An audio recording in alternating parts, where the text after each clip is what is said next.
Hi there, my name is Valerie Rudd, and I'm here today to talk to you about ways to reduce conflict in the work center. Oftentimes in our life, we're faced with the dreaded situation of having to go to work and deal with conflict with one or more coworkers. Imagine yourself in a situation where, or think back to a time where you've been in this situation, that there's been disagreement in the work center, and think about how distracting and how frustrating that can be. In the book Calm by Vertebra and Selnow, they list some of the reasons behind conflict as miscommunications, differences in perceptions, and differences in personalities. So today we're going to talk about some ways that each of us as individuals can take responsibility for preventing and reducing conflict in the work center by being aware of our own actions, accepting differences in others, and increased efforts in becoming effective communicators. So let's begin with being aware of our own actions. Oftentimes we don't realize how we come across to other individuals. As we can see in our communication conflict model, our attitudes, actions, and behaviors can have an impact on how the message that we send is received. Whether you will come across as abrupt or abrasive or warm and inviting, it will affect the reaction that you get from individuals you're communicating with.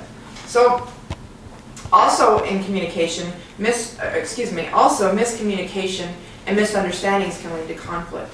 A lot of times this is due to perceptions. The meaning that one individual may assign to something is different than the meaning that another individual may assign. So what one person might view as blue, another person may view as green. Ways to overcome the conflicts that stem from your actions is to be conscious of how you come across to other individuals. Be aware of how you affect them, and be sure that the message that you're sending is a message that's actually received. And you can do this by observing the reaction and the verbal and nonverbal feedback from other individuals. Do they look puzzled? Do they look like they're upset? Does the tone of their voice change? If this is the case, you can clarify by asking the other individual questions such as, I'm sorry, did I upset you? Do you understand what I'm talking about? And then you can adapt and adjust your message and continue the communication process so that you ensure that your message is being received the way you want it to be received, and that the message that you're sending is actually the message that is received. So now that we've talked about being aware of your own actions, let's talk about accepting differences in others. Because of differing backgrounds, cultures, religions, and many other diverse factors, no two individuals think alike, and this can lead to conflict. Stereotypes are often generated from these differences in individuals and can persuade how we view another individual's actions. What we might see as appropriate on one individual, we may see inappropriate in another individual because of these stereotypes. We may justify how their actions are inappropriate based on these faulty stereotypes.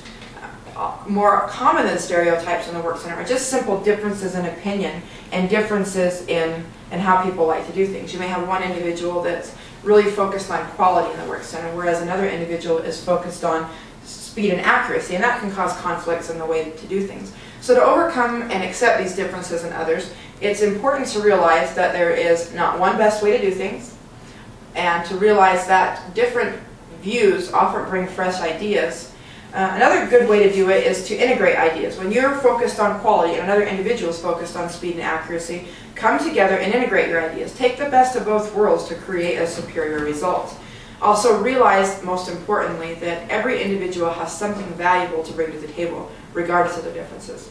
So now that we've talked about accepting differences in others, let's move on to ways to increase your efforts in communication and become a better communicator.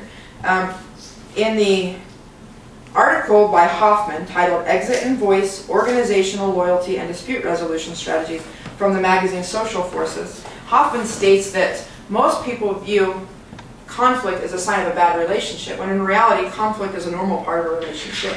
So realizing that is the first step towards overcoming problems that can arise from conflict. In the time of a conflict, if you approach another individual tactfully with the genuine intent of resolving the conflict, oftentimes this diffuses the emotions of the other party, and individuals can constructively discuss issues and come to a resolution.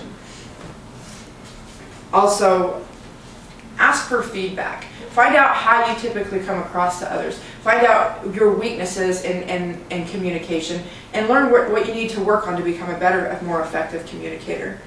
Also realize that in times of conflict, the other individual probably feels as frustrated and up against a wall as you do. So taking the time to reassure them that you just want the same results as them, that you want a positive outcome and you want things to work out the best way, oftentimes diffuses emotions also and allows people to work through issues. So that's about sums it up for increasing efforts to become better communicators. So let's sum the whole thing up. We talked about how being aware of your own actions and realizing how you come across to others, how accepting differences in others and that everybody has something valuable to bring to the table, and increasing your efforts in communication can all lead to a better work environment. Oftentimes in conflict, it's easy to find fault in other individuals, but accepting the responsibility of our own role and making personal attempts to prevent and resolve conflict are often a more effective approach to creating a more enjoyable, productive work environment. So thank you very much for coming and listening to my speech, and good luck to everybody else.